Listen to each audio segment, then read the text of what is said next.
Les conclusions de cette commission d'enquête indépendante ont été dévoilées le 28 septembre à Genève.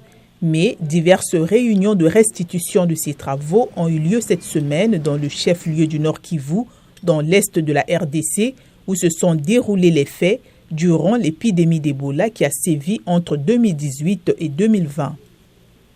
D'autres femmes, dont des responsables d'organisations venus d'autres territoires de la province du Nord Kivu et de l'Ituri voisine, veulent croire que c'est un pas vers la justice tant promise. Nous sommes très ravis du résultat de ces rapports et comme c'est dit que la justice sera faite, nous attendons cette justice pour que la victime soit au moins prise en charge.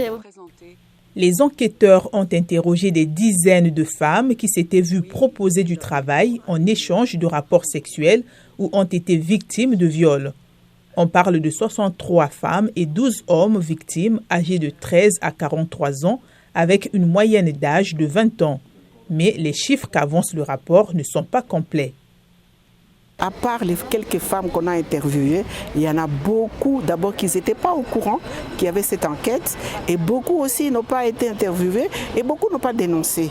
Et maintenant, comme l'enquête est officielle, nous on suppose que les femmes vont avoir le courage de dénoncer. Les enquêteurs ont identifié 43 auteurs présumés, dont 21 étaient des employés de l'Organisation mondiale de la santé. Les autres travaillaient pour le ministère de la Santé et d'autres organisations humanitaires.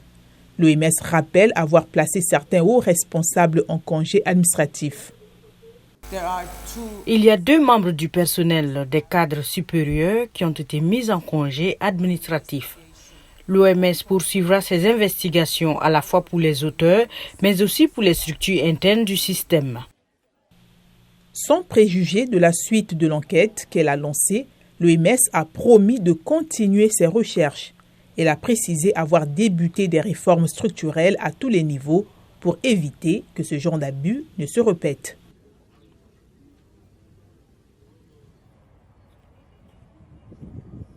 By WHO to serve and protect you.